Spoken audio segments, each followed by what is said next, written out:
মাদিনী জীবনের এবারে মদিনায় মুসলমানগণ তখন দুভাগে বিভক্ত ছিল। এক ভাগ ছিল ওই সকল মুসলমান যারা নিজেদের মাতৃভূমি আর ঘর বাড়িতেই ছিলেন এবং এ ব্যাপারে তাদের ওই ব্যক্তিত্বে বেশি কোনো ফিকির কিংবা উদ্বেগ ছিল না যে নিজ ঘর ও পরিবার পরিজনকে নিয়ে সুখে জীবন যাপন করেছে। তারা ছিলেন আনসার। তবে তারা জ্বলছিলেন বছরের পর বছর ধরে চলে আসা পারস্পরিক হিংসার বিদ্বেষের চিতায়। দ্বিতীয় প্রকারে ছিলেন আরেক শ্রেণী মুসলমান যাদের আল্লাহ দুনিয়ায় নিজের বসতি বলতে কিছুই ছিল না। জগতের বৈশ্বিক সকল সম্পত্তি থেকে তাদেরকে পুরোপুরি মাহরুম করে দেওয়া হয়েছিল, আর এভাবে রিক্তাক্ত ও সর্বহারা হয়েই তারা আশ্রয় নিয়েছিলেন মদিনায়। এতে তারা ছিলেন মুজাহিদ। এই বিস্তীর্ণ দুনিয়ায় এমন কোন ভূখণ্ড ছিল না যেখানে গিয়ে তারা একটু মাথা গোদার ঠাঁই পেয়ে পারেন। দুনিয়ায় কোনো মহলেও এমন কোনো কাজ ছিল না যা তারা দুমুঠো খাবারের ব্যবস্থা করতে পারে।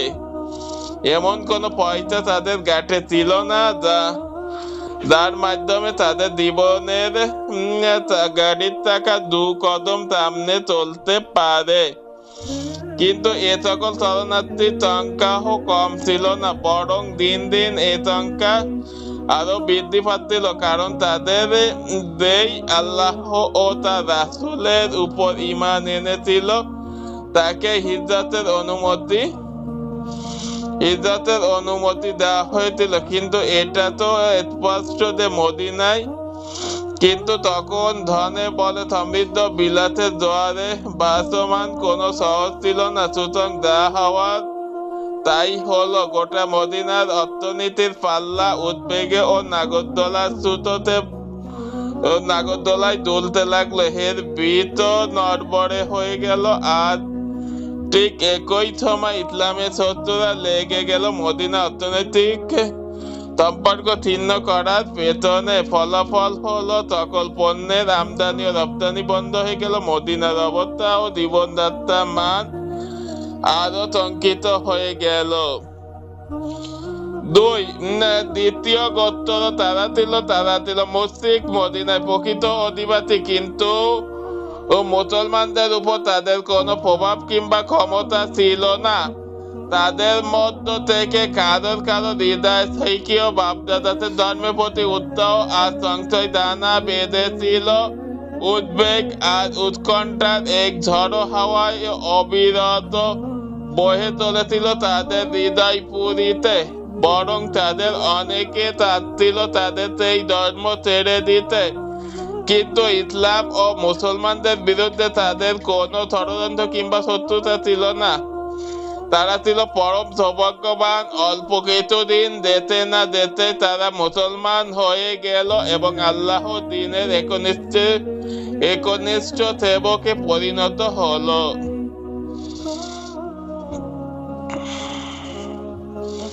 এদের বিপরীতে তাদের মধ্যে এমন কিছু লোক ছিল যারা রাসূল কারীম সাল্লাল্লাহু আলাইহি সাল্লামের বিরুদ্ধে অন্তরে প্রচন্ড ঈর্ষা, ক্রোধ আর বিদ্বেষ লালন করত, কিন্তু কোনোদিন সরাসরি তাদের মোকাবিলা করার ক্ষমতা ছিল না। বরং পরিবেশ ও পরিস্থিতির খাতিরে উপর দিয়ে তাদের প্রতি মহব্বত ও ভালোবাসা প্রকাশেই তারা বাধ্য হচ্ছিল।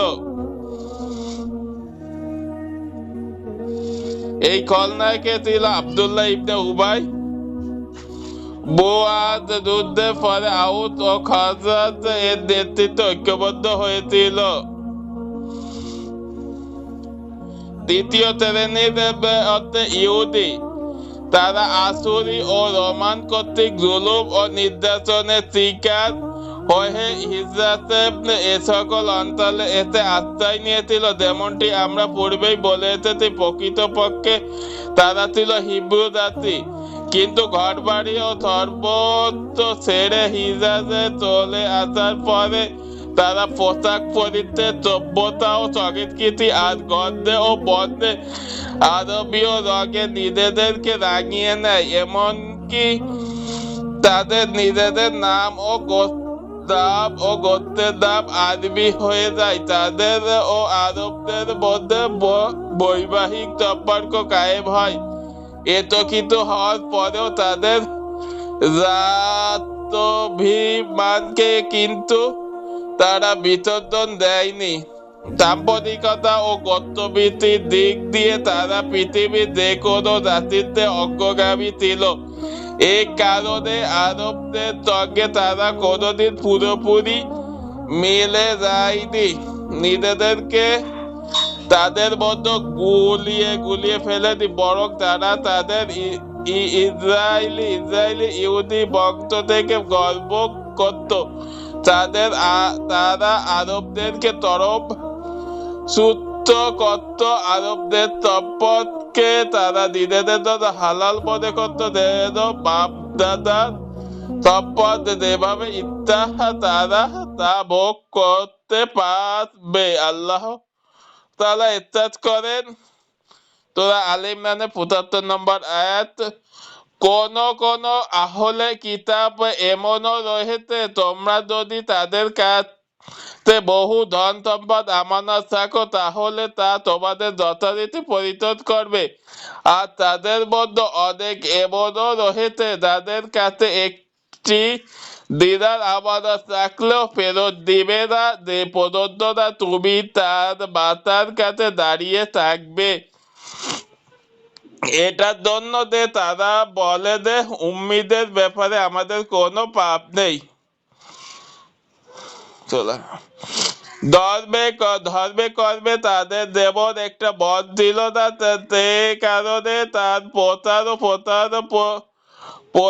প্রসারের প্রতি খুব একটা মনোযোগ দিত না। ভাগ্য পরীক্ষা ও কুলক্ষণের দর্শন ও টোনা চাবি তার মন্তরে বেশ কি ছিল তাদের কাছে রহে যাওয়া তাদের ধর্মে অবশিষ্ট সর্বশেষ পুঁজি।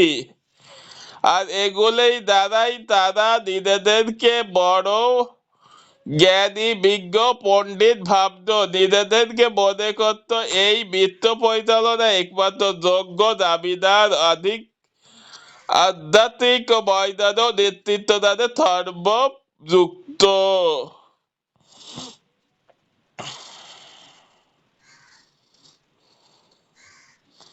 ইয়াসিমের তাদের তিনটি কবিলার প্রতিনিধি ছিল। এক বনু কাইনুকা, তারা ছিল খাজরাজ মিত্র, মদিনা অভ্যন্তরে তারা ছিল বসবাস করত। দুই বনু নাজির, তারা ছিল খাজরাজ মিত্র, তারা বাস করত মদিনার সীমান্তবর্তী এলাকায়। তিন বনু কুরাইজা, তারা ছিল আওয়াস মিত্র, তারা বসবাস করত মদিনার সীমান্তবর্তী এলাকা। একটা বাদ করতো তিনটি কবিলার ভিতর একটা বাদ করতো মদিনার অভ্যন্তরে, আর দুটা বাদ করতো মদিনার সীমান্তবর্তী এলাকায়।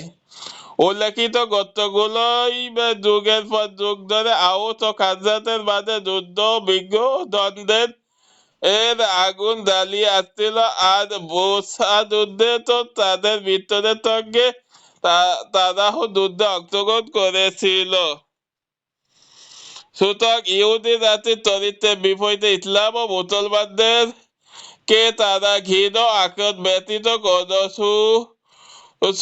সুনজরে দেখবে, এটা যুক্তি ও বিবেক বহির্ভূত অমূলক প্রত্যাশা ছিল। কেননা রাসূল কারীম সাল্লাল্লাহু আলাইহি ওয়াসাল্লাম তাদের স্বগোত্রীয় ছিলেন না। আর যদি এমন হতো তাহলে না আশা করা যেত যে তিনি তাদের জাত্যাভিমানকে যেভাবেই হোক ধরে রাখবে। তা আরো 1000 বছর আগে তাদের ঘাড়ে কোনো এক দুর্ভাগ্য শ্রদ্ধা চেপে বসেছিল।